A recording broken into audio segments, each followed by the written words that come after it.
ভারত ও Australia ক্রিকেটের দুই পরাশক্তি 21 শতকে টেস্ট ক্রিকেটে তাদের আধিপত্য বিস্তার করেছে। 2003 থেকে 2009 পর্যন্ত তারা 13 বার আইসিসি টেস্ট ম্যাচ জয় করেছে। যদিও বর্ডার গাভাস্কার ট্রফি 1996 সালে শুরু হয়, এই দুই দেশের ক্রিকেট প্রতিদ্বন্দ্বিতা অনেক পুরনো। 1947 সালে ভারত যখন অস্ট্রেলিয়া সফর করে তখন থেকেই শুরু হয় তাদের মধ্যে এই ঐতিহাসিক প্রতিদ্বন্দ্বিতা। ভারত এবং অস্ট্রেলিয়ার মাঠের কন্ডিশনগুলো একেবারেই ভিন্ন।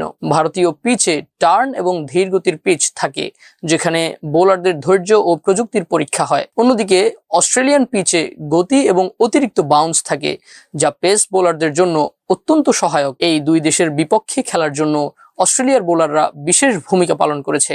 আজ জানাবো ভারতীয়দের বিরুদ্ধে সর্বাধিক উইকেট শিকার করা অস্ট্রেলীয় বোলারদের সম্পর্কে। এই তালিকায় 5 নম্বরে যিনি রয়েছেন তার নাম গ্লেন ম্যাকগ্রা। অস্ট্রেলিয়ার সর্বশ্রেষ্ঠ ফাস্ট বোলার গ্লেন ম্যাকগ্রা ভারতের বিরুদ্ধে 11টি টেস্টে 51 উইকেট নেন, যার বোলিং গড় মাত্র 18।